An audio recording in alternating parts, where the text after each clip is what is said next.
sehingga bisa mengikuti jadwal terapkan sebelumnya. Pada siang hari ini kegiatan kita adalah pembiasan budaya positif oleh calon guru angkatan ke-11.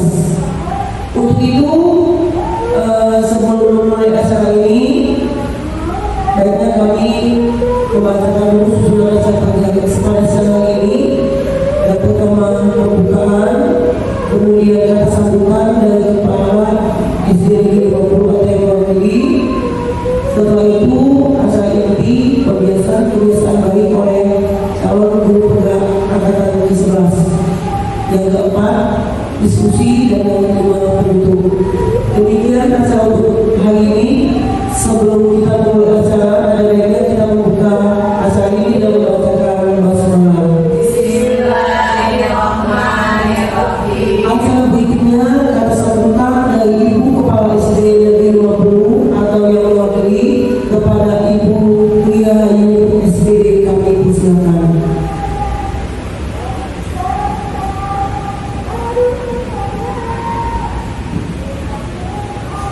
Assalamualaikum warahmatullahi wabarakatuh.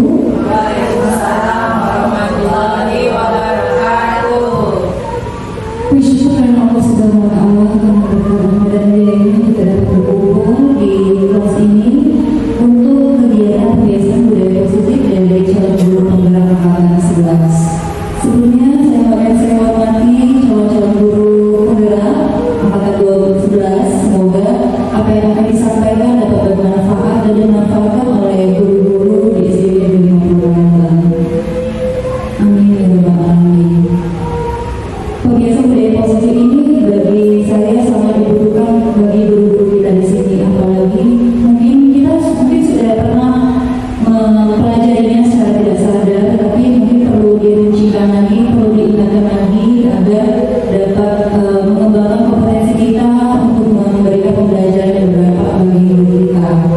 Semoga setelah pembiasan ini apa yang didapatkan dapat dimanfaatkan secara semaksimal mungkin sebuah pembelajaran, jadi apa yang kita dapatkan ini tidak sia-sia bagi kita. Saya ucapkan terima kasih untuk kehadiran Bapak Ibu guru yang sudah memberikan waktunya untuk hari ini. Saya akhiri. Wassalamualaikum warahmatullahi wabarakatuh. Waalaikumsalam warahmatullahi wabarakatuh. Terima kasih kami ucapkan kepada Ibu Ria Yuni SPD. Berikutnya kebiasaan baik oleh calon guru penggerak Ibu Iis Witanti SPD. Kepada Ibu Iis kami persilakan.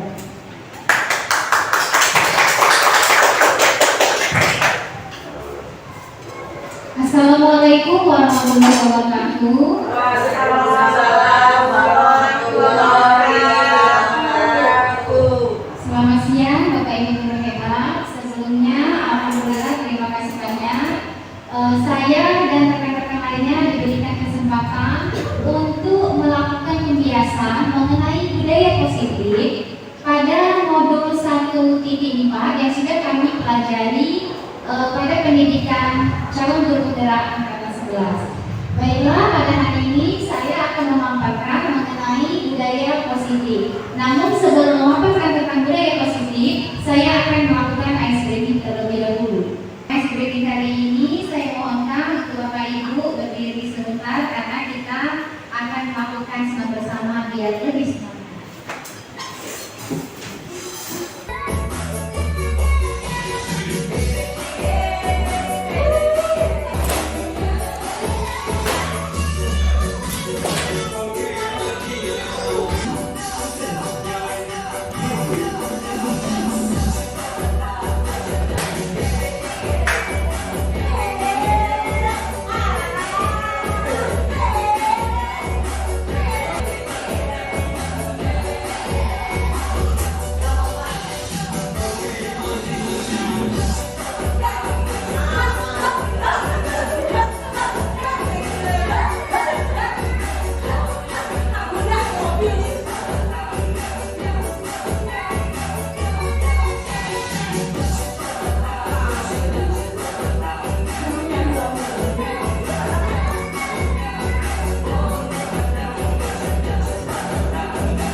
Ya, alhamdulillah, terima kasih banyak Bapak Ibu atas semangatnya tadi sudah melakukan senam bersama. Nah, sekarang karena Bapak Ibu di sini sudah semangat semuanya, marilah kita akan memulai pemaparan dari budaya positif. Nah, jadi ini saya susun sendiri materinya mengenai budaya positif. Adapun di sini tanpa PP saya dan juga fasilitator ada Bu Sri Ambarwati dari SD 83, kemudian Ibu Lindawati dari SMA Negeri 4 Prawumuli. Sebelum saya memaparkan tentang disiplin positif, maka izinkan terlebih dahulu saya akan menyampaikan modul pertama waktu saya belajar di pendidikan guru penggerak ini, yaitu tentang filosofi pendidikan Ki Hajar Dewantara. Dalam konsep ini, pendidik hanya dapat menuntun tubuh atau hidupnya kekuatan kodrat yang ada pada anak-anak agar dapat memperbaiki waktunya dan tumbuhnya kekuatan kodrat anak, sehingga proses menuntun dapat dilakukan dengan menerapkan trisentral pendidikan, yaitu Ingar Sosum Tulodo, Imadia Mangunkarso, dan Tuuri Adayani. Masih ingat Bapak Ibu ya?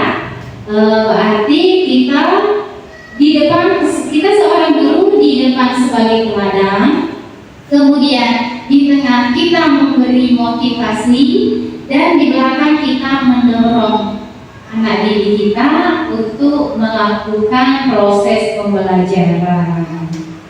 Kemudian selain itu, dalam proses menuntun, anak akan kita berikan kebebasan. Namun di sini fungsi kita adalah sebagai pamong dalam memberi tuntunan dan arahan agar anak tidak kehilangan arah dan membahayakan dirinya. Seorang pamong dapat memberikan tuntunan agar anak dapat menemukan kemerdekaannya dalam belajar. Anak juga secara sadar memahami bahwa kemerdekaan dirinya juga mempengaruhi kemerdekaan anak lain. Oleh sebab itu, guru dapat menuntun agar anak mampu mengelola dirinya untuk hidup bersama dengan orang lain, yaitu baik menjadi manusia maupun sebagai anggota masyarakat.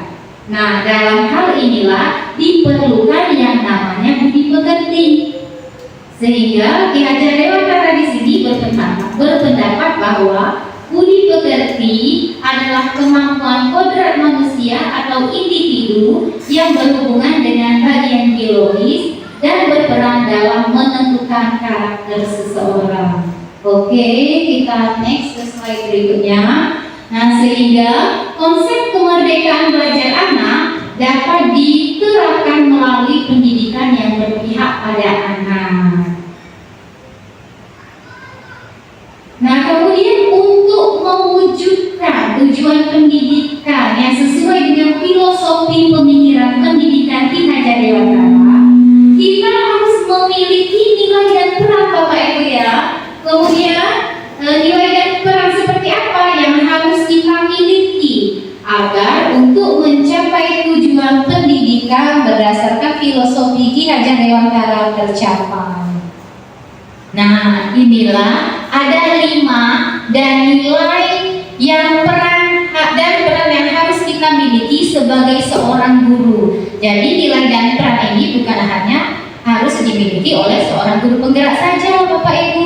Kita sebagai seorang guru selayaknya memiliki nilai-nilai seperti reflektif, mandiri, kolaboratif, inovatif, dan berpihak pada murid. Reflektif artinya kita senantiasa merenungi apa-apa yang pernah kita lakukan dalam kegiatan pembelajaran, khususnya dalam menuntun anak. Kemudian mandiri, setelah kita merefleksikan diri kita tadi, setelah kita renungi apa-apa kekurangan kita, maka kita akan melakukan pelatihan. Ya, silakan masuk Ibu. Saya lanjut ya Bu ya. Sikap yang nilai yang kedua yaitu mandiri.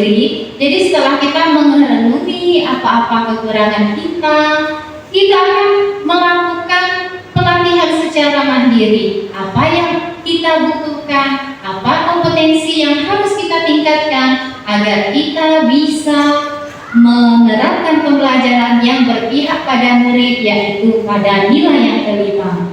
Kemudian kolaboratif dan inovatif. Kolaboratif di sini artinya kita bisa melakukan kolaborasi dengan sesama rekan sejawat kita. Untuk apa berkolaborasi? Kita tentu saja dalam kolaborasi ini kita akan menghasilkan sesuatu yang inovatif, seperti merancang media pembelajaran yang inovatif, menerapkan strategi pembelajaran, serta kita melaksanakan hal-hal yang lainnya yang disesuaikan dengan kebutuhan peserta didik tentunya.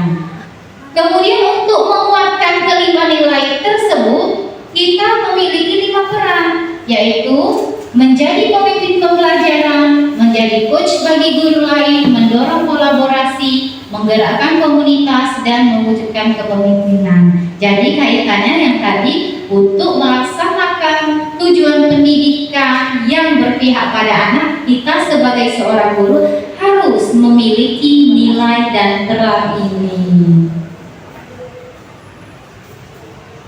Apabila kita kaitkan dengan visi di sekolah kita, yaitu visi SD Negeri 50 Palembang, mewujudkan siswa yang beriman, cerdas, terampil, dan bertakwa, serta sekolah yang berwawasan lingkungan. Tentu saja, kelima nilai dan peran tadi yang harus kita miliki, tujuan utamanya untuk melaksanakan pendidikan yang berpihak pada murid sehingga bisa terwujud visi sekolah kita, yaitu mewujudkan siswa yang beriman, cerdas, terampil, dan bertakwa, serta sekolah yang berwawasan lingkungan.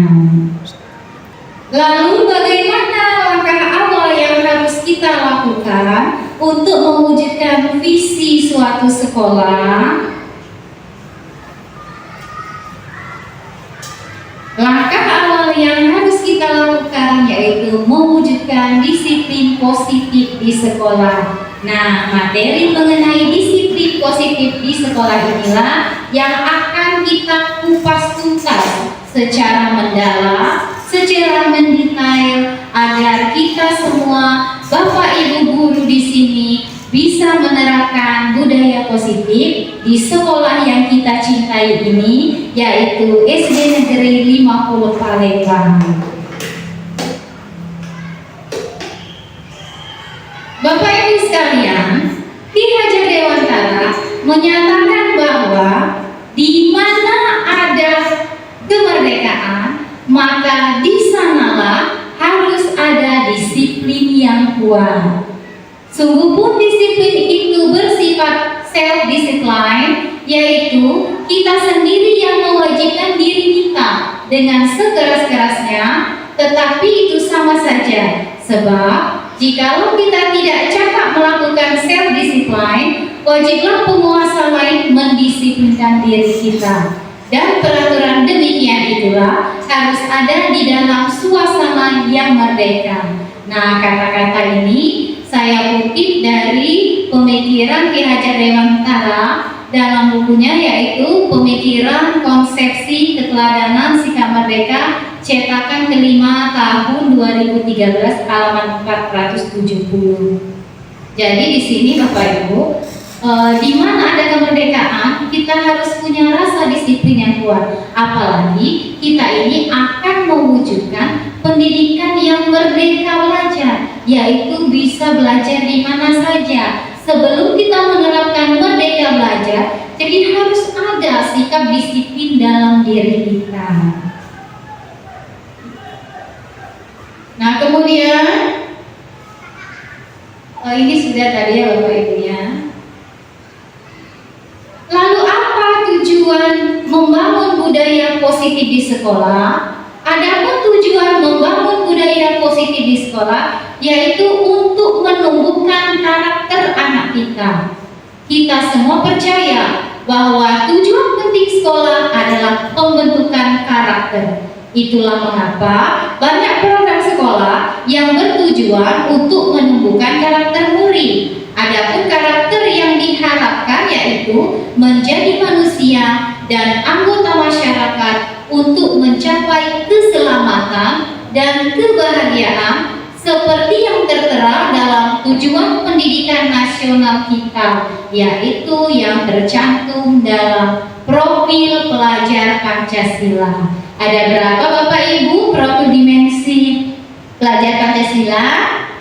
Iya, tepat sekali, ada 6. Beriman dan bertakwa kepada Tuhan Yang Maha Esa dan berakhlak mulia, kreatif, gotong royong, berkebinekaan global, bernalar kritis dan mandiri. Masih ingat ya Bapak Ibu lagu pelajar Pancasila? Boleh kita nyanyikan bersama-sama? Iya, terima kasih. Ayo, 1, 2, 3. Pelajar Pancasila beriman dan bertakwa pada Tuhan Yang Esa Dan berakhlak mulia, berkebinekaan global, gotong royong mandiri, kreatif dan bernalar kritis. Masya Allah, hebat sekali Bapak Ibu guru di sini. Iya, jadi Bapak Ibu ya, agar anak didik kita berkali-kali hafal dan paham tentang profil pelajar Pancasila ini, ada baiknya setiap hari selalu kita dengungkan lagunya sebelum kegiatan pembelajaran.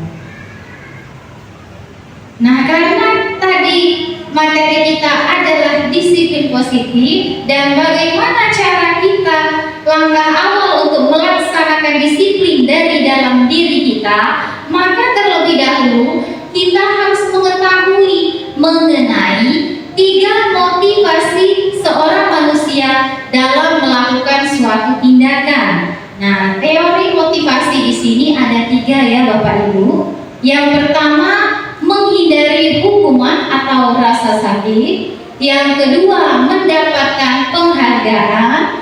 Dan yang ketiga, menjadi manusia pembelajar untuk menuju ke arah yang lebih baik. Poin ketiga ini kita sebut sebagai motivasi intrinsik. Mengapa disebut sebagai motivasi intrinsik? Karena motivasi ini tumbuh dari dalam diri kita sendiri, bukan karena untuk menghindari hukuman dan juga bukan karena mendapatkan iming-iming penghargaan. Sehingga motivasi yang pertama dan kedua ini adalah motivasi eksternal dan yang terakhir ini adalah motivasi intrinsik. Nah, Bapak Ibu, tugas kita sebagai seorang guru akan menumbuhkan motivasi intrinsik ini dalam diri anak didik kita. Namun sebelum memasuki materi berikutnya, saya akan bertanya dulu kepada Bapak Ibu. Bisakah Bapak Ibu memberikan contoh mengenai motivasi yang pertama, yaitu menghindari hukuman atau rasa sakit? Pernahkah dilakukan oleh diri Bapak Ibu atau anak didik kita sendiri? Pernah Bu. Iya, silakan Bu Evi. Kemarin itu ada siswa yang tidak memakai atribut Bu saat upacara bendera. Nah, jadi saya hukum anak yang tidak lengkap itu di depan anak-anak yang sudah baris lengkap. Artinya itu menghukum ya Ibu ya. Karena saya sudah memberikan pengumuman anak-anak kalau mau upacara itu atributnya harus lengkap, tetapi mereka tidak mengindahkan. Nah, mungkin dari situ saya mengingat bahwa itulah hukuman. Mereka mungkin merasa malu ya Bu Iis ya.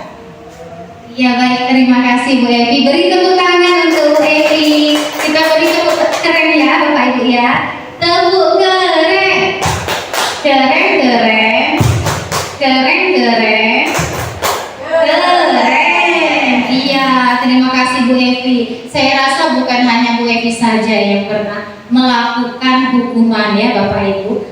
Kita sebagai seorang guru menjalani suatu proses. Dari yang tadinya kita belum tahu atau paham sedikit, mengerti sedikit, namun karena tadi kita punya sikap reflektif dan mengikuti, maka kita mengubah cara kita tersebut. Sama Bu Evi, saya juga pernah ada anak salah pakai seragam, itu malah saya hukum membaca ayat-ayat pendek. Sebenarnya walaupun hukuman itu mendidik, tapi sepertinya tidak efektif ya Bapak Ibu ya. Nah, yang kedua mendapatkan penghargaan. Poin kedua sudah pasti kita semua pernah melakukannya. Nah, di sini saya minta Bapak Ibu yang berbagi cerita mengenai poin nomor 2. Ya, Ibu Kiki silakan. Baik, untuk kalau menurut saya ya Bu Iis ya, kebanyakan anak-anak itu melakukan motivasi ini dari poin 1 dan 2, yaitu menghindari hukuman dan mendapatkan penghargaan.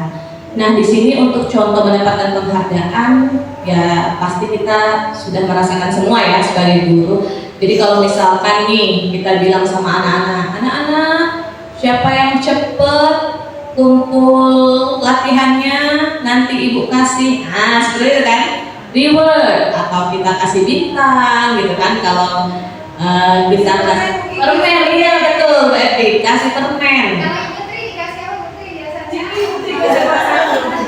Iya, jadi kalau menurut saya jadi mereka itu termotivasi Bu untuk ngerjain cepet-cepet. Terkadang tulisan tadi Bu tidak terbaca lagi. Karena apa? Karena mereka itu ingin dapat penghargaan. Nah, Bu Iis. Jadi kalau menurut saya itu contohnya salah satunya Bu. Ya, terima kasih Bu Iis. Ya, tepuk keren lagi ya Bapak Ibu, Ibu Kiki. Tepuk keren. Keren, keren. Keren, keren. Keren. Iya, terima kasih banyak Bu Kiki. Benar sekali Bu Kiki. Semua guru kalau menurut saya pasti pernah melakukan tahap pertama dan kedua. Jadi yang pertama dan kedua itu hal biasa, sehingga kita harus melakukan hal yang luar biasa. Jadi kita tinggalkan yang biasa tadi Bapak Ibu ya, kita akan menuju kepada hal yang luar biasa. Seperti poin ketiga ini, yaitu menjadi manusia pembelajar untuk menuju ke arah yang lebih baik. Nah, pada poin ketiga ini, motivasi intrinsik, contohnya di sini kita gunakan dengan pengalaman kita pribadi ya Bapak Ibu. Saya perhatikan, alhamdulillah Bapak Ibu di sini semuanya semangat untuk datang lebih awal daripada siswanya, menyambut siswa di depan gerbang, bersalaman dengan siswa. Nah, yang kita lakukan ini tentunya beda-beda motivasinya. Bisa kita tanyakan diri kita sendiri, apakah kita menghindari hukuman, misalnya terlepas dari ocehan pimpinan kita? Ada ya Bapak Ibu guru ya, karena merasa daripada nanti kena tegur sama kepala sekolah, kena tegur terus, masuk buku kasus, jadi saya datang pagi saja. Atau yang kedua, mendapatkan penghargaan. Ada pemimpin yang senang memberikan reward, iya, memberikan pujian, tepat sekali Bu Kiki. Ada yang kita ini melakukannya karena mengharapkan motivasi yang kedua, karena ingin dipuji.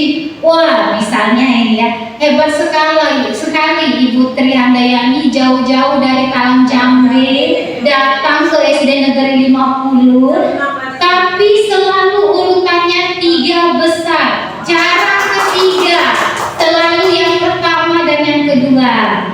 Mungkin ada yang begitu ya, Putri ya. Namun ada juga dari kita ini yang melakukannya karena seperti ini Bapak Ibu. Saya ini menerapkan disiplin kepada anak didik kita. Kalau saya sampai terlambat, kalau anak lebih duluan datang daripada saya, anak-anak tidak bisa mendapatkan contoh yang baik dari kita.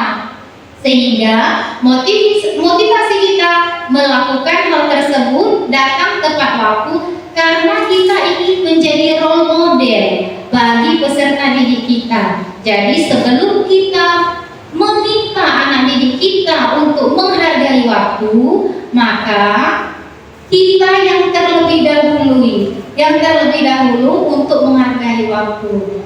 Nah, kita mau menjadi role model yang baik untuk anak didik kita, karena kita merasa seperti ini. Saya ini seorang guru, ingin mendisiplinkan anak. Jadi ada baiknya saya mendisiplinkan diri saya terlebih dahulu, sehingga anak-anak melihat, oh, saya lihat ibu ini walaupun rumahnya jauh seperti Bu Tri Handayani, selalu datang tepat waktu. Sedangkan saya yang di 3 hilir sinilah, masa iya terlambat? Masa iya orang tuanya kesiangan terus, ya? Jadi kita juga sebagai guru, ketika berkonsultasi dengan wali murid peserta didik kita bisa menunjukkan value kita. Bu, rumah saya ini jauh di Tarum Jambi, tapi saya datang ke sini itu paling lama jam 6.20. Tepuk tangan untuk Ibu Tri Handayani. Jadi akan lebih baik sekali ketika nanti Bu Tri Handayani ada peserta didiknya yang selalu terlambat, karena apalagi kelas rendah ya Bu Tri ya, kebanyakan anak kelas rendah ini dia telat bukan karena dianya Bapak Ibu, karena memang kebiasaan orang tuanya yang selalu bangun terlambat ya Bapak Ibu. Oke, kita lanjut ke materi berikutnya. Nah, di sini ada 5 kebutuhan dasar yang akan dipenuhi oleh setiap manusia. Lalu apa hubungannya mengenai 5 kebutuhan dasar ini apabila kita sandingkan dengan disiplin positif? Bapak Ibu sekalian, ada 5 kebutuhan dasar manusia. Yang pertama survival, bertahan hidup. Yang kedua love and belonging, yaitu kasih sayang dan diterima. Yang ketiga freedom atau kebebasan. 4 fun atau kesenangan. Dan yang 5 power, pengakuan atau penguasaan. Adapun Bapak Ibu, 5 kebutuhan dasar manusia ini harus dipenuhi. Artinya bagaimana? Semua manusia pasti setiap melakukan suatu tindakan, baik itu tindakan positif atau negatif, pasti alasannya akan memenuhi salah satu dari 5 kebutuhan ini. Contoh, kita lihat tindakan kriminal, ada pencuri ya Bapak Ibu ya, setelah diklarifikasi, terkadang pernah kita temui kasus, ternyata dia ini orang susah, ekonominya di bawah, jadi dia menghalalkan segala cara untuk melakukan agar kebutuhan hidupnya terpenuhi. Nah, di sini kan dia salah, namanya pencuri, berarti mengambil barang orang. Tetapi niatnya ini terkadang bukan untuk memperkaya diri. Setelah ditelusuri lagi, ternyata dia ingin memenuhi kebutuhan bertahan hidup, begitu. Atau kalau kita kaitkan dengan anak-anak didik kita di sekolah, kalau jam istirahat biasanya mulai ribut ya Bapak Ibu ya, benar kan Bapak Ibu? Mulai kapan istirahat? Waduh, gaduh sekali kelas itu. Nah, setelah kita sadari kenapa waktu dekat-dekat jam istirahat mulai gaduh anak-anak kita, tak lain dan tak bukan yang pasti karena mereka lapar, ingin makan. Itulah makanya mereka melakukan perilaku tersebut. Mereka ingin bertahan hidup, kalau di sini termasuk karena mau makan. Makan itu adalah salah satu kebutuhan bertahan hidup. Atau ada lagi, saya beri contoh, ketika kita melihat anak-anak yang tingkah lakunya Masya Allah ekstrim sekali, misalnya tukang ribut, suka ganggu teman. Oh iya, Bu Evi boleh bercerita, Bu Evi. Nah, kelas saya di BIS ya. Saya kan kemarin ngajar kelas 3. Nah, tahun ini saya ngajar kelas 4. Karena di combine anaknya itu dipisah dari kelas 3A, 3B, 3D. Ternyata saya dapat di kelas 4D. Wah, Masya Allah Bu Iis aktif sekali, ekstra sekali. Yang namanya ke kantin, itu tidak bisa berjalan. Wah, berlari dianya, lompat-lompat. Jadi kalau sudah jam istirahat bunyi, bel berbunyi istirahat itu dia selalu berlari. 1. Yang kedua, kalau berbicara selalu mekek-mekek. Nah, jadi kita teriak-teriak. Nah, itulah jadi kebiasaan-kebiasaan itulah yang harusnya akan kita bina ya Bu Is ya, untuk mereka agar mempunyai budi pekerti yang baik. Mungkin itu saja Bu Is ya. Nah, menurut Bapak Ibu yang lain, ya Bu Kiki? Jadi seperti cerita Bu Evi tadi, kalau seperti itu kebutuhan dasar dari anak tersebut apa kira-kira? Ya, menurut Bapak Ibu di sini apa lah kira-kira di antara 1 sampai 5? Kayak kesenangan Bu ya. Kayak kasih bisa jadi kasih sayang, kesenangan. Bisa jadi dia itu memang senang teriak-teriak, lebih bahagia kalau sudah berteriak. Atau bisa jadi juga ini anak kurang kasih sayang. Mungkin di rumahnya dia tidak terlalu diperhatikan. Iya, benar sekali Bu Kiki, cari perhatian. Mungkin juga dia berasal dari keluarga yang broken home. Atau bisa juga dia kebebasan tadi. Dia ingin bebas. Aduh, aku mau belajar terus nih. Jadi mulailah dia ingin mencari kebebasan dengan yang tadi kata Bu Evi, teriak-teriak, lompat-lompat, segala macam. Atau bisa jadi juga dia ingin memenuhi kebutuhan pengakuan dan penguasaan. Artinya begini, oh saya berhasil menguasai teman-teman di sini, jadi ikut saya semua nih, ikut lari-lari, ikut teriak-teriak, dia bangga. Oh, kelas ini sudah berhasil mengikuti cara saya, sudah bisa terprovokasi semua, jadi dia bangga karena semua orang mengikuti dia, dan teman-temannya juga mungkin senang dengan yang dia lakukan. Nah, jadi itu tadi ya Bapak Ibu, segala sesuatu yang dilakukan oleh manusia maupun peserta didik kita, jadi sudah pasti alasannya adalah untuk memenuhi salah satu dari kebutuhan ini. Bahkan bisa juga lebih dari satu. Oke, materi berikutnya. Nah, ini tadi teori kebutuhan dasar manusia, rasanya sudah saya jelaskan Bapak Ibu ya. Tidak perlu lagi saya bacakan selainnya, karena yang sudah dicontohkan Bu Evi, yang sudah dijelaskan Bu Kiki, dan juga yang sudah sama-sama kita diskusikan ini tadi sudah mencakup teori tentang 5 kebutuhan dasar.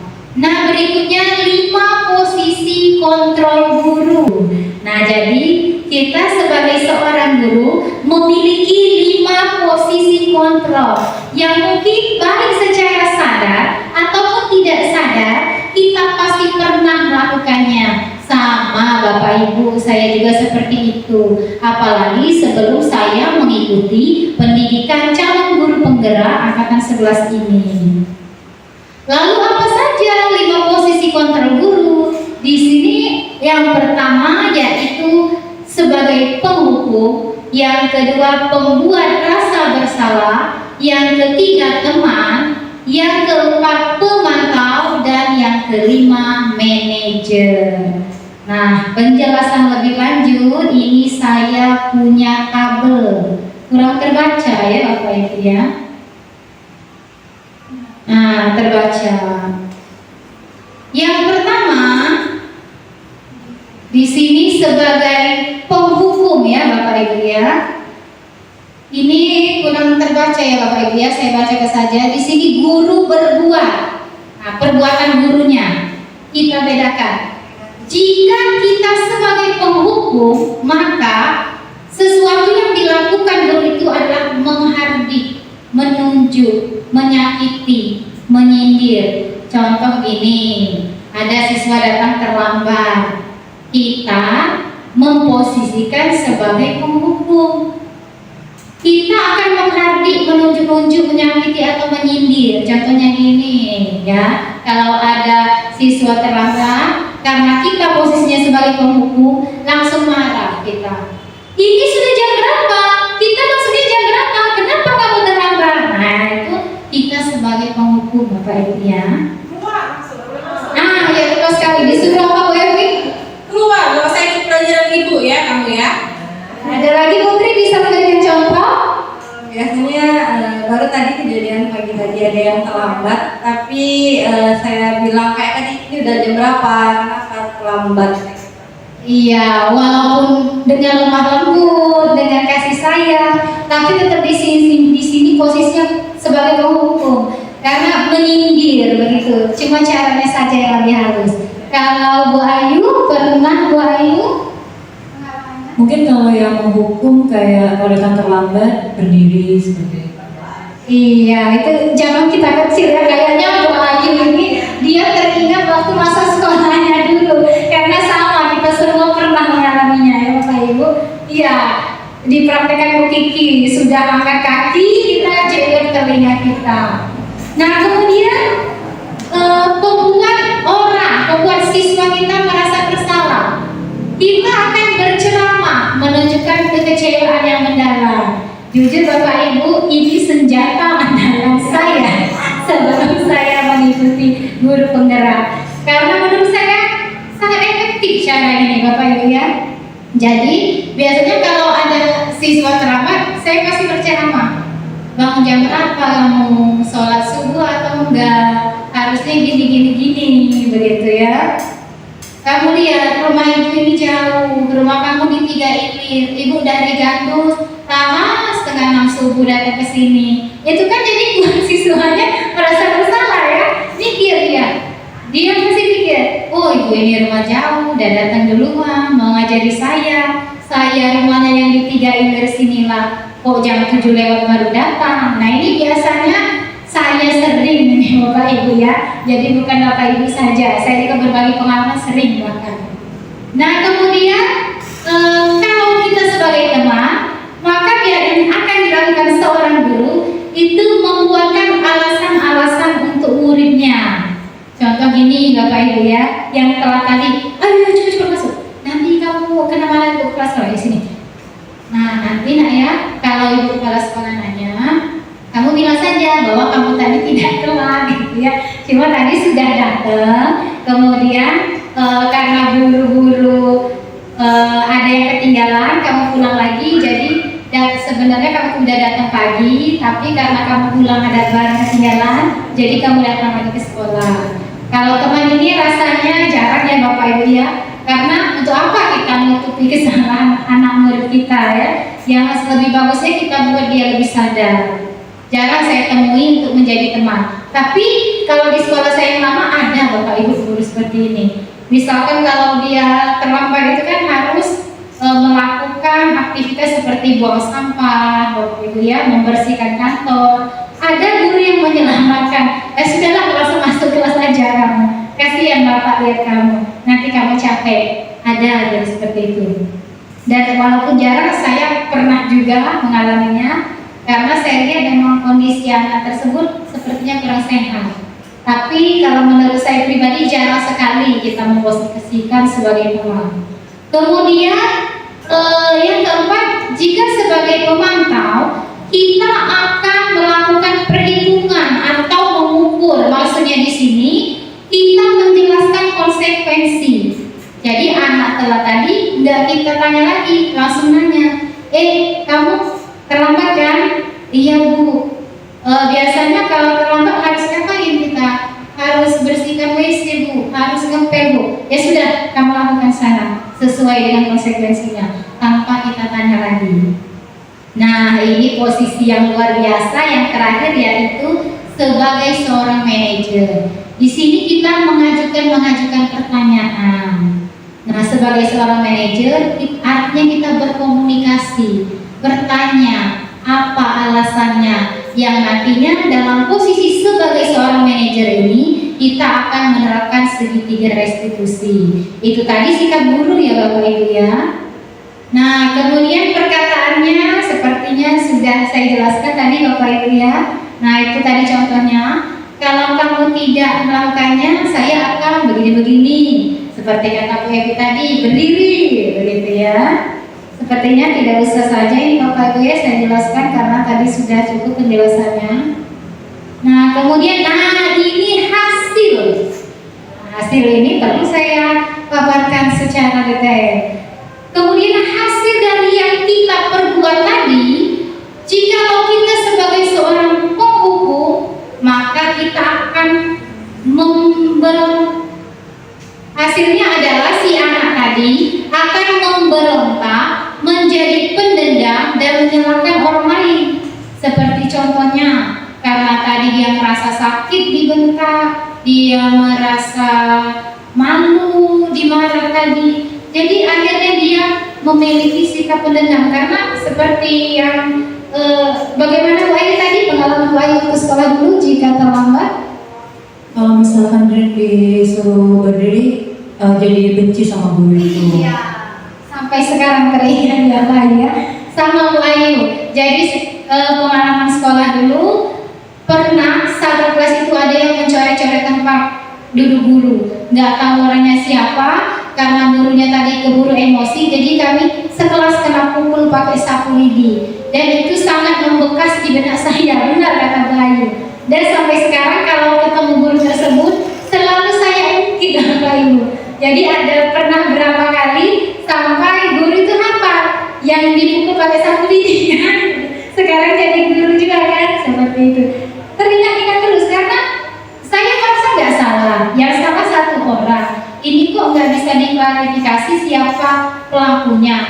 Tapi tiba-tiba setelah kok kena hukum semua. Jadi saya sangat membekas itu pengalamannya ya Bapak Ibu ya. Kemudian jika kita memposisikan sebagai pembuat siswa merasa bersalah, maka si anak didik kita tadi akan menyembunyikan, menyangkal atau berbohong karena dia sudah merasa terlanjur salah ya begitu ya.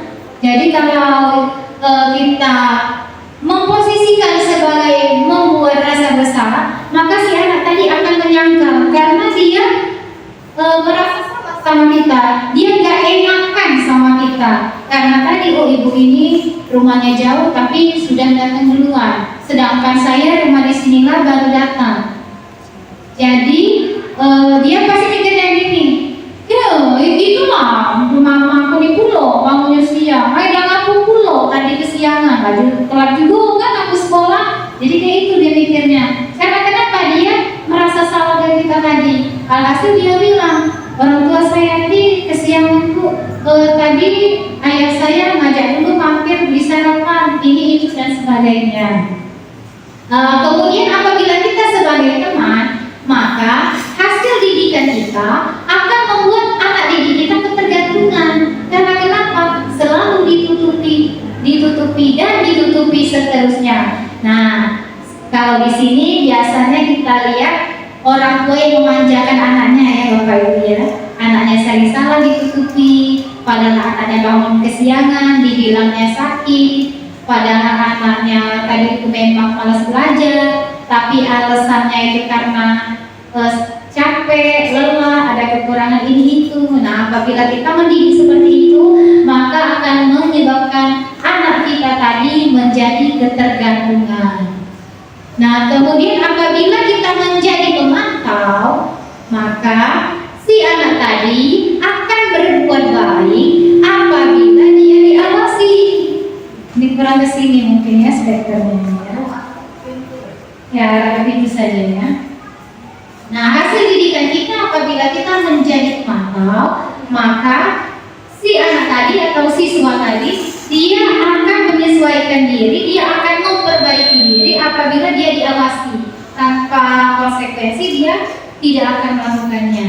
Nah, kemudian yang terakhir yang luar biasa, apabila kita sebagai seorang manajer, maka hasil didikan kita akan menguatkan watak dan karakter. Mengapa bisa menguatkan watak dan karakter? Karena itu tadi kita memberikan pertanyaan-pertanyaan, kita tanya, kita dekati, alasannya kenapa? Kenapa kamu seperti ini? Sesuai nggak dengan keyakinan kelas kita? Kamu ingin jadi orang seperti apa? Ingin jadi siswa yang baik atau yang tidak baik? Kalau jadi ingin siswa yang baik, seharusnya apa yang kamu lakukan? Dan perbuatanmu apakah sesuai dengan keyakinan kelas kita? Nah, karena kita sudah bicara, bertanya dari hati ke hati, memahami karakter anak, memahami masalah anak, sehingga yang kita lakukan tersebut akan menguatkan watak dan karakter anak. Nah, ini perkataan murid ya Bapak Ibu ya. jika kita sebagai penghukum, maka murid ini walaupun tidak secara langsung terucap dari lisannya, maka yang ada dalam dirinya adalah saya tidak peduli. Contoh, Bapak Ibu, waktu zaman kita sekolah dulu kita sering dimain fisik ya sama guru kita, dilempar penghapus, dipukul pakai misalnya dia mungkin cerita dikit pengalamannya. Bisa panjang itu pikir, bisa panjang. Jadi saya ingat betul Bu ya, mungkin itu waktu saya SMP itu memang saya agak bandel ya. Jadi waktu itu pelajarannya itu bosan sekali Bu. Jadi kami sama teman-teman jajan kantin. Tapi ya karena ngobrol ya Bu ya sama teman Bu ya, jadi lama.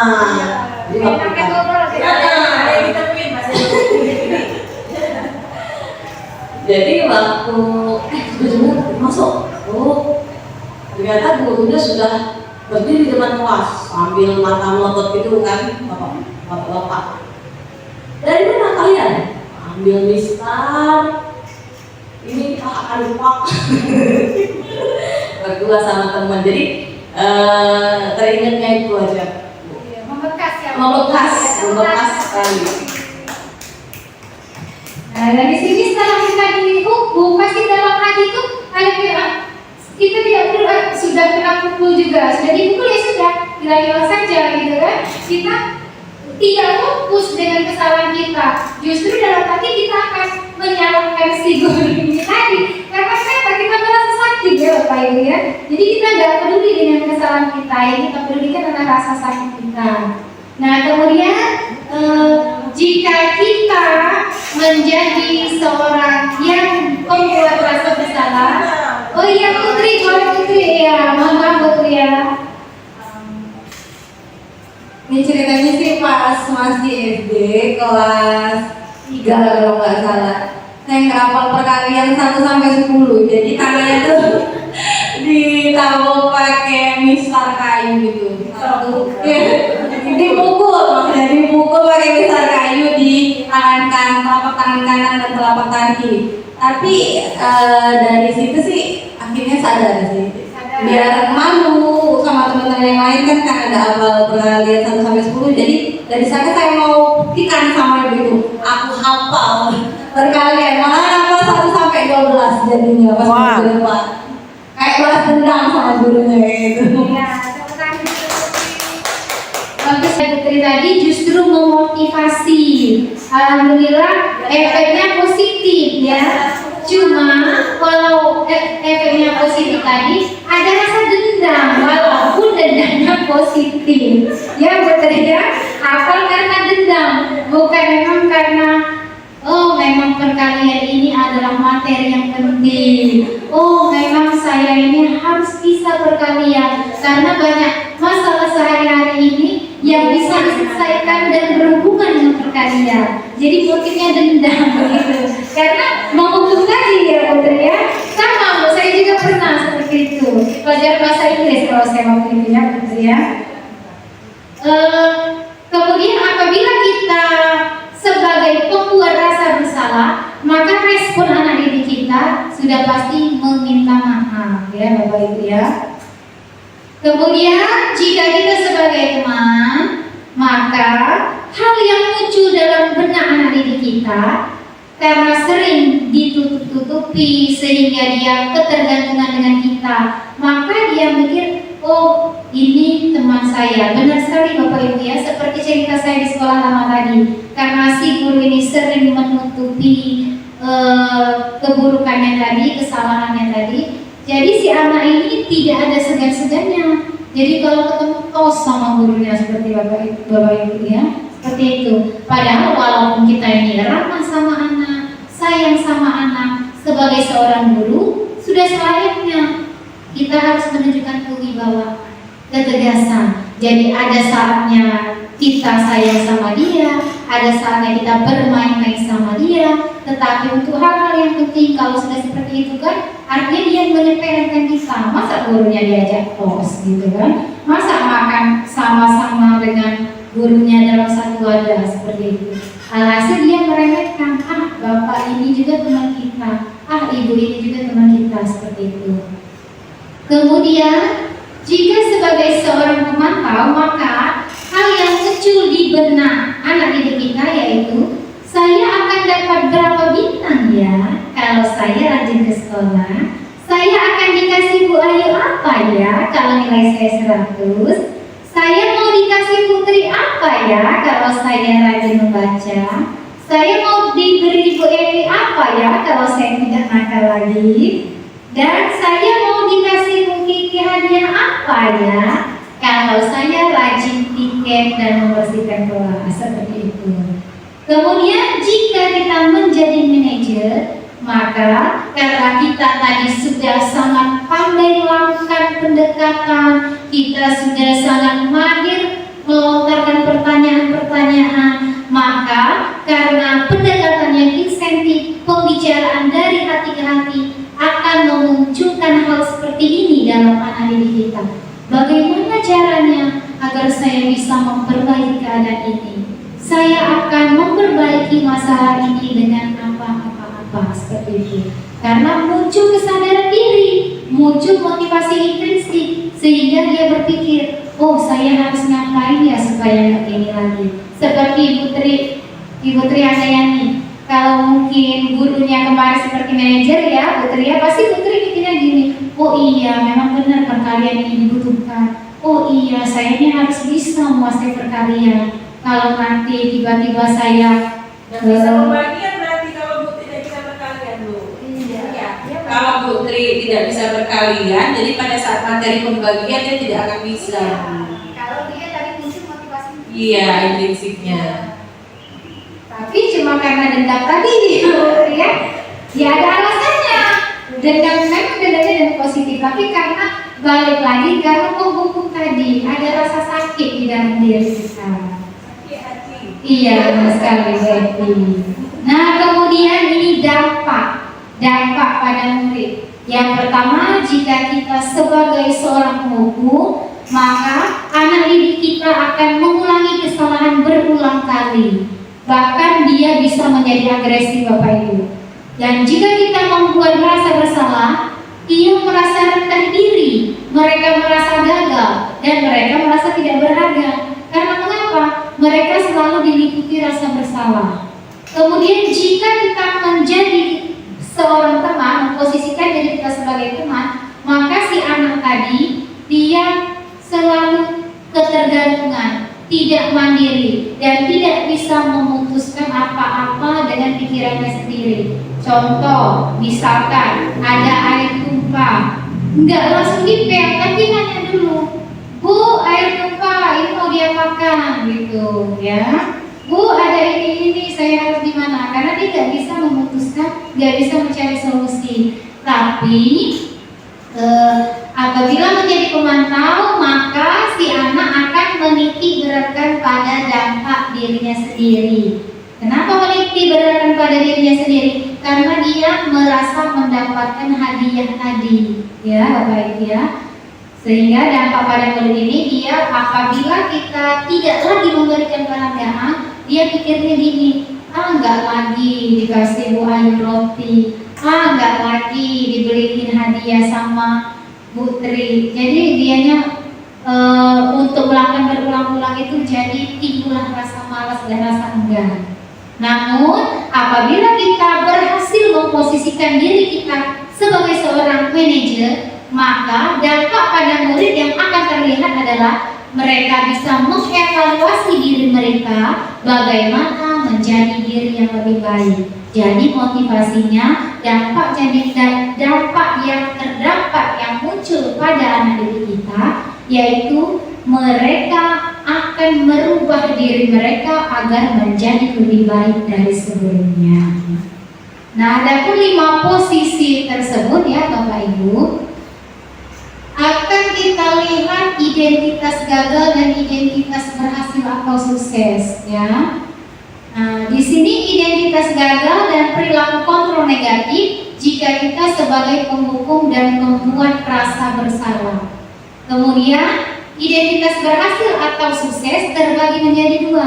Yang pertama, perilaku kontrol positif, artinya dia ini akan melakukan sesuatu yang positif jika dipantau, yaitu apabila seorang guru memposisikan dirinya sebagai teman atau pemantau. Namun, yang paling baik, yang paling benar dan paling bagus adalah munculnya motivasi intrinsik, yaitu melalui kontrol diri, sehingga anak-anak didik kita bisa mengontrol dirinya sendiri ketika akan berbuat sesuatu.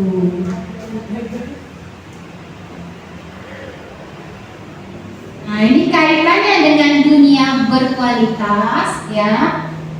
Apabila menjadi penghukum, murid akan meletakkan guru di luar dunia berkualitas. Kenapa di luar dunia berkualitas? Karena dendam tadi, ya. Selalu ingatnya yang negatif terus karena kita menghukum tadi. Jadi kita pikir mungkin jika ketemu dengan guru tersebut dengan status yang mereka sudah pensiun, sudah tua atau sakit-sakitan, si anak mungkin akan enggan menegur kita, Bapak Ibu, ya. Karena dia ingat tadi, oh aku dihukum Bapak Ibu itu tidak baik sama aku. Sudah lama aku yang gak baik-baik sama dia. Aku teringat-ingat terus yang di cara dia ngajar aku dulu, kayak itu Bapak Ibu, ya. Kemudian ketika seorang guru menjadi pembuat rasa bersalah, sama murid juga akan meletakkan kita seorang guru di luar dunia berkualitas. Tapi apabila kita bisa memposisikan sebagai manajer, anak didik akan menempatkan kita dalam dunia berkualitas dan mereka sebagai individu yang positif. Bagaimana dengan teman dan pemantau? Apabila kita menjadi teman dan pemantau, memang sama-sama mereka menempatkan kita sebagai seseorang yang berkualitas, namun untuk membentuk karakter mereka yang merubah dirinya jadi lebih baik tadi, itu agak terhambat Bapak Ibu, ya. Mungkin setelah dewasa baru mereka menyadarinya. Jadi gini contohnya, karena dia teringat, oh aku dengan Bapak itu dulu seperti teman, jadi dia menghargainya seperti itu. Tapi belum tentu juga dia langsung mengubah pola sikapnya menjadi lebih baik karena motivasi dalam dirinya tadi. Bisa jadi karena kita sebagai teman tadi, dia nganggap kita teman, begitu Bapak Ibu, ya. Dan begitu pun sebagai seorang pemantau. Nah, berikutnya bagaimana caranya kita sebagai seorang guru agar bisa menjadikan posisi kita sebagai seorang manajer. Karena yang tadi yang lebih baik posisi itu, yang lebih bagus adalah seorang manajer. Jadi di sini kita akan belajar bagaimana caranya supaya kita ini bisa memposisikan sebagai guru, yaitu seorang manajer yang bisa menumbuhkan motivasi intrinsik dalam diri kita. Nah, jawabannya adalah segitiga restitusi Bapak Ibu, ya. Dalam sesi segitiga restitusi ini nanti kita akan sama-sama melakukan praktek. Namun sebelumnya akan diadakan pembekalannya terlebih dahulu. Apa itu segitiga restitusi? Restitusi adalah proses menciptakan kondisi bagi murid untuk memperbaiki kesalahan mereka sehingga mereka bisa kembali pada kelompok mereka dengan karakter yang lebih kuat, seperti yang dijelaskan posisi guru sebagai seorang manajer tadi. Kemudian restitusi di sini bisa membantu murid menjadi lebih memiliki tujuan, memiliki sikap disiplin positif, dan memulihkan dirinya setelah mereka berbuat salah. Penekanannya bukan pada bagaimana berperilaku untuk menyenangkan orang lain atau menghindari ketidaknyamanan, namun tujuannya adalah menjadi orang yang menghargai nilai-nilai kebajikan yang mereka percayai. Jadi intinya membentuk motivasi intrinsik dalam diri murid kita. Mengapa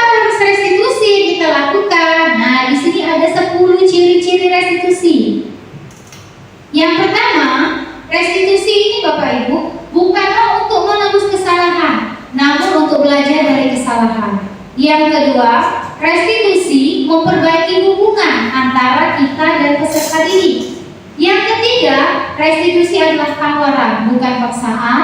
Yang keempat, menuntun untuk melihat ke dalam diri. Yang kelima, mencari kebutuhan dasar yang mendasari tindakan. Yang keenam, restitusi adalah cara yang paling baik. Yang ketujuh, restitusi fokus pada karakter, bukan pada kesalahannya.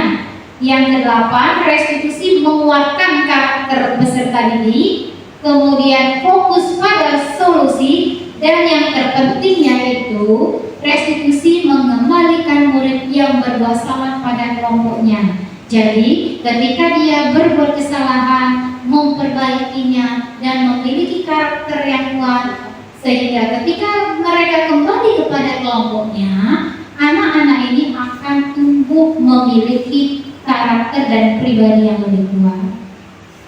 Lalu apa saja tahapan segitiga restitusi?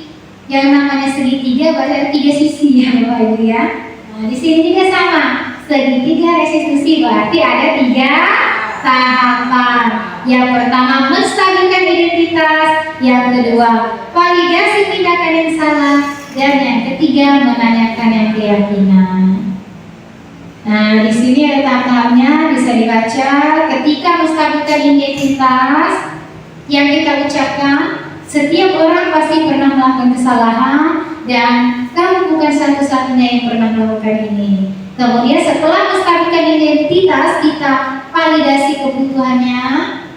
Kita tanyakan alasan, apa alasanmu melakukannya? Apakah ada cara yang lebih baik yang harus kamu lakukan agar terpenuhi keinginanmu? Kemudian yang terakhir, menanyakan keyakinan. Nilai apa yang diyakini dan kamu ingin menjadi orang yang seperti apa? Apa yang perlu dipersiapkan sebelum menerapkan restitusi? Saya yakin Bapak Ibu guru yang ada di sini pasti ada yang sudah pernah melakukannya. Nah, apa yang kita susun Bapak Ibu? Iya, kita menyusun keyakinan kelas. Di kelas ini sudah saya lihat ada keyakinan kelas. Kelas 11 juga sudah ada. Nah, di sini keyakinan kelas adalah kumpulan nilai dan prinsip yang disepakati oleh guru dan siswa untuk memandu perilaku dan interaksi di kelas. Bapak Ibu yang sudah pernah menyusun keyakinan kelas bersama siswanya, bisa diceritakan sedikit mengenai apa keyakinan kelas di Bapak Ibu, di kelas Bapak Ibu? Ya Bapak Ibu? Oh iya, begitu. Satu saja nggak apa-apa. Iya, pasti ada satu saja. Ya, ada contohnya. Kalau saya kan di kelas rendah ya Ibu ya. Nah, jadi waktu itu saya buat keyakinan kelasnya itu kalau mereka nyuruh mereka itu untuk menulis sendiri kelamaan, lama dan teman-teman ribut. Jadi saya tanyakan saja, kira-kira anak apa kita di kelas harus ngapain? Nah gitu kan. Jadi bahasanya saya lebih sederhana agar mudah dipahami oleh anak-anak. Kita di kelas itu ini Bu, jadi tidak lari-lari ya kan jawaban anak kan, misalkan ini Bu kita belajar Bu, jangan ribut. Saya yang menuliskan Bu, jangan ribut, saya tempel. Pokoknya saya tampung dulu. Setelah itu kan banyak tuh, apalagi kan anak-anak kelas 2 itu kan beragam. Bahasa-bahasanya itu kan terkadang bukan yang umum ya Bu ya, spesifik. Pakai bahasa mereka sendiri. Pakai bahasa mereka gitu ya. Jangan berantem Bu. Nah itu jadi saya ubah jangan berantem itu saling menghormati dan menghargai teman, seperti itu Bu. Jadi dari pendapat anak-anak saya yang menuliskan, kemudian menyuruh anak menempel.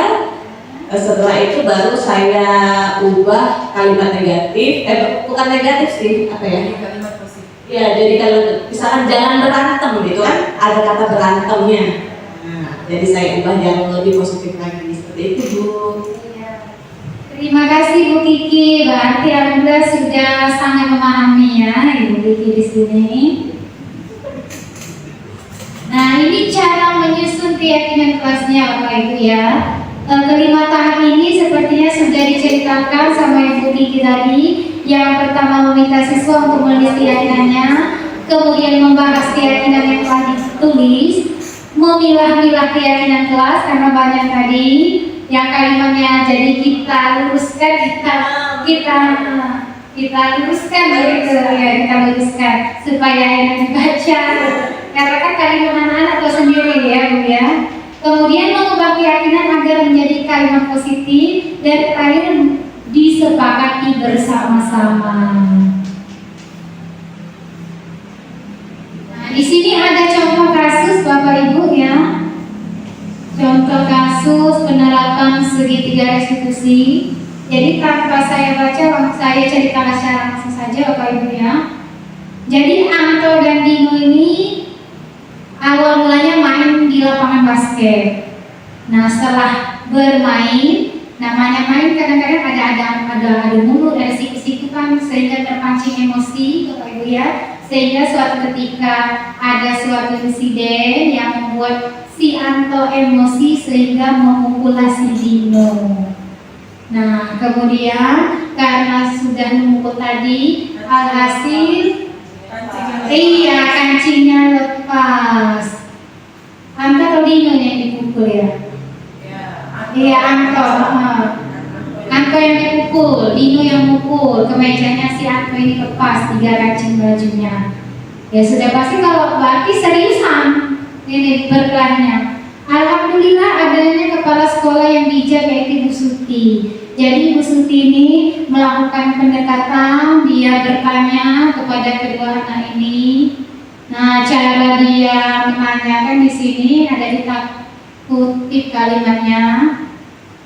Bu Suti menenangkan, Dino, sepertinya kamu saat ini sedang marah sekali. Mendengar itu, Dino pun langsung bercerita tentang kekesalan hatinya. Kemudian Bu Suti melanjutkan, itu adalah hal yang manusiawi. Ibu ngerti kamu lagi emosi, tapi nggak gitu juga caranya. Masa mukul teman sampai kancing bajunya lepas? Si Dino ditanya, Dino, apa yang kamu harapkan dari kasus ini? Kancing baju saya lepas. Kalau ketahuan mama saya di rumah, ya pasti saya akan marah. Jadi saya inginnya baju saya diperbaiki. Nah, ditanyalah sama Bu Suti lagi. Nah, Anto, kamu harus bertanggung jawab untuk membenahi yang 3 kancing baju ini. Ngomonglah si Anto, saya kan gak bisa jahit Bu, tempel saja Bu pakai lem. Ibunya tanya lagi, kalau pakai lem memangnya bisa? Kan anak-anak suka nyelot, lem aja Bu kayak gitu. Alhamdulillah emosi Bu Sutinya ini. Malah itu emang bisa pakai lem. Mikir kan? Pikir jadinya. Yang gak bisa tak pakai lem, coba pikirkan lagi. Iya Bu, sebenarnya harus dijahit, tapi saya ini gak bisa jahit Bu. Bu Suti menawarkan lagi, kan di sini ada guru tata busana yang bisa mengajari kamu menjahit. Kira-kira kamu bisa? Ya kamu mau nggak belajar sama guru tata busana? Mau nggak sih Anto ini belajar jahit? Jadi diajari sama gurunya jahit untuk memperbaiki baju si Dino. Nah karena mungkin tadi karena si Dino kan melihat usaha si Anto ini jahit, dia tahu nggak bisa sama sekali jahit, tapi mau berusaha memperbaiki. Ya luluhlah hati si Dino, pasti dia mikir, oh ternyata orang sekasar ini, seemosi ini, dia mau memperbaiki baju saya dengan kerja kerasnya, dengan usahanya, karena dia mau bertanggung jawab. Jadi alhasil sama-sama reda, mereka berdua ini berteman kembali, begitu Bapak Ibu ya. Nah kalau kita pikir-pikir sebenarnya ini kan masalahnya cukup rumit Bapak Ibu ya. Bisa-bisa kalau nggak bisa ditenangkan, kemudian si anak melapor orang tuanya, pasti marah kan orang tuanya. Sudah mau melibatkan orang tua lagi, jadi panjang kasusnya. Nah jadi berdasarkan tahapan segitiga restitusi yang dilakukan oleh Bu Suti, yang pertama, saat menstabilkan identitas, Bu Suti sudah berhasil mengubah identitas gagal menjadi identitas sukses. Kemudian saat memvalidasi tindakan yang salah, Bu Suti meminta Dino menemukan cara lain yang bisa dilakukan daripada marah-marah. Baiklah Bapak Ibu, sekarang pada sesi ini kita akan melakukan simulasi bagaimana cara menerapkan segitiga restitusi. Jadi di sini nanti akan saya bagikan ada 3 contoh kasus. Silakan Bapak Ibu mensimulasikan, mempraktekkan bagaimana cara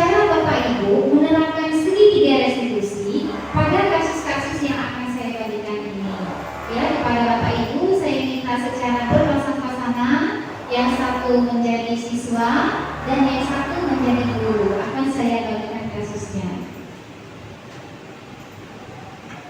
Ini Ibu sama Ibu Adi ya. Ini Pak Rudi sama Ibu Kiki. Ini Ibu tadi pasangannya sedang kembali tadi ya. Ya, tunggu saja Ibu ya pasangannya. Iya Bapak Ibu ya, silakan duduk berpasangan bersama pasangannya. Jadi nanti ada yang menjadi siswa dan ada juga yang menjadi guru ya. Apabila nanti sudah selesai diskusinya, kita akan meminta salah satu dari Bapak Ibu yang maju ke depan. SMP ini kelas SMP.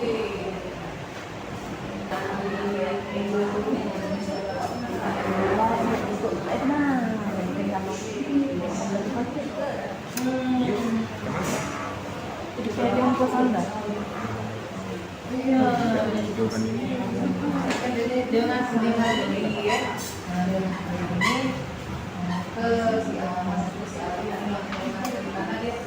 Baiklah Bapak Ibu, setelah melakukan diskusi dengan rekan-rekannya tadi, kita akan melakukan simulasi atau penerapan mengenai segitiga restitusi. Ya, untuk Bapak Ibu yang bersedia, yang sudah siap, silakan siapa? Jadi kita mau menerapkan kasus yang bagian A. Ada Bu Manda sebagai Almira ya. Yang jadi ahlinya siapa? Oh ya, Ibu Tri dan Bu Ayu yang jadi gurunya. Baiklah, kepada ketiga ibu guru kita ini dipersilakan untuk maju ke depan melakukan simulasi dan penerapannya. Hei, Amira, kamu dapat berapa? Aku dapat 90 loh. Kamu dapat 60. Kasihan, nilai kamu lebih kecil daripada saya. Kasihan. Dadah.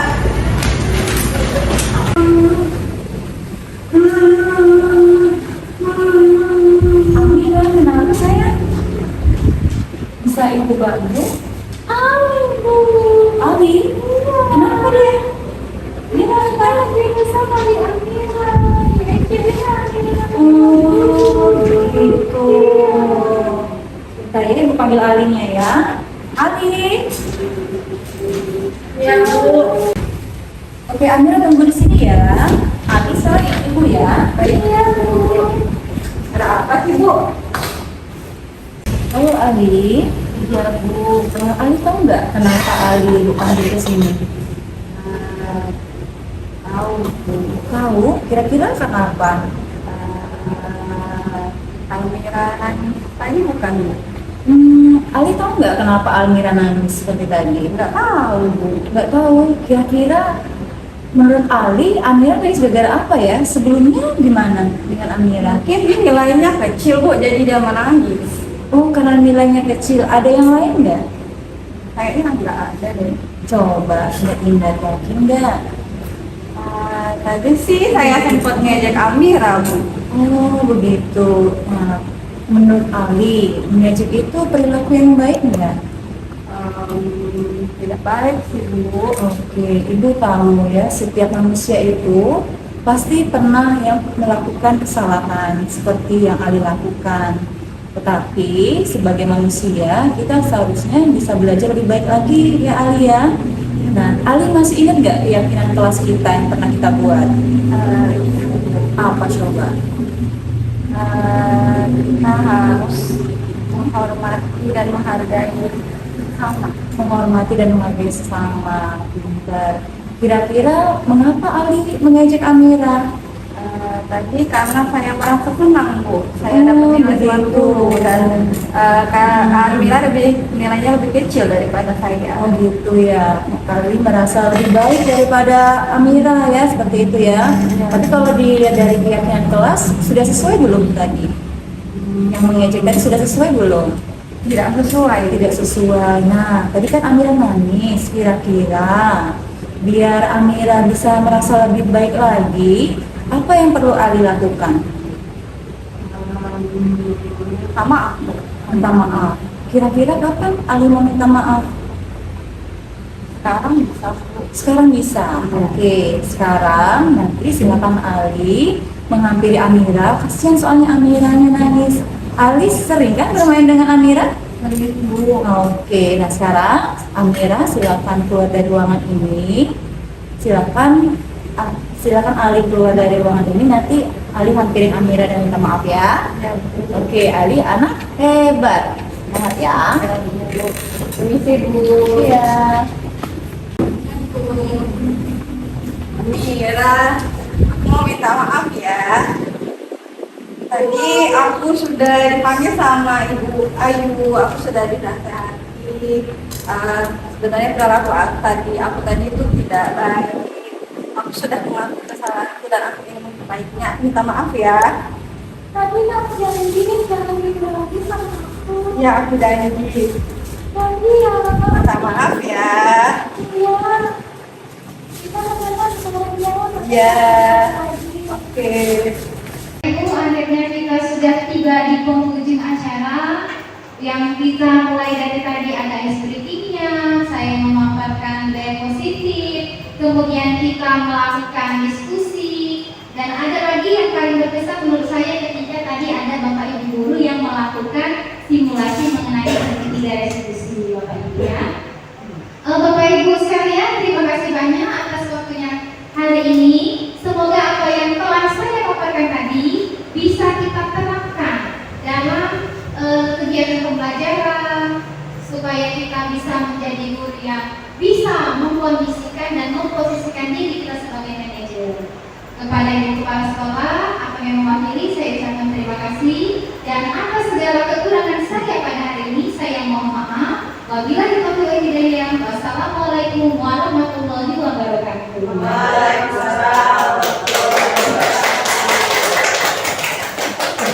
Demikian kegiatan kita hari ini, alhamdulillah sudah kita selesaikan dengan baik. Kita harapkan pertemuan kita kali ini benar-benar memberikan manfaat baik itu bagi CGP maupun bagi kita sebagai peserta. Untuk itu kami ucapkan terima kasih kepada Bapak Ibu yang sudah dengan penuh antusias melaksanakan kegiatan hari ini, dan padanya kami akhiri dengan wassalamualaikum warahmatullahi wabarakatuh.